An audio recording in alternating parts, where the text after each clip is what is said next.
കിച്ചൻ്റെ അകത്ത് വരുന്ന സിങ്ക് ടാപ്പുകൾ ആൻഡ് ഇതേപോലുള്ള റിങ് മോഡൽ സിങ്ക് ടാപ്പുകൾ നമ്മൾ പല മോഡൽസും നമ്മൾ കണ്ടിട്ടുണ്ട്.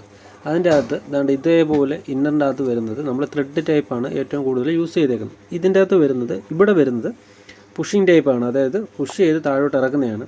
ഇതിൻ്റെ അകത്ത് എല്ലെങ്കിൽ ഇട്ട് മുറുക്കുന്ന സൈസ് നെട്ടാണ് ഇത് വരുന്നത്. ഏറ്റവും കൂടുതൽ പ്ലംബർമാരെ കുഴപ്പിക്കുന്ന ഒരു സാധനമാണ് ഇതാണ്ട് ഈ സാധനം. കാരണം എല്ലെങ്കിൽ ഇട്ട് ഇതിൻ്റെ ഇടയിൽ കൂടെ ഇട്ട് ചെയ്യുന്നത് വളരെയധികം ബുദ്ധിമുട്ടാണ്. അതപ്പോൾ പ്ലംബർ വരാതെ ഒരു വീട്ടുകാരൻ തന്നെ അതഴിച്ച് ഒന്ന് റിപ്പയർ ചെയ്യണമെന്നെങ്കിലോ അല്ലെന്നുണ്ടെങ്കിൽ അതഴിച്ച് പുതിയ ഒരെണ്ണം വെക്കണമെങ്കിൽ ഭയങ്കര ബുദ്ധിമുട്ട് പിടിച്ചൊരു കാര്യം തന്നെയാണ് ഇങ്ങനത്തെ ഒരെണ്ണം. കമ്പനിക്കാർ ഇത് എന്തുകൊണ്ട് ഇങ്ങനെ കൊടുത്തു എന്നുള്ളത് യാതൊരു പിടുത്തവും ഇല്ല.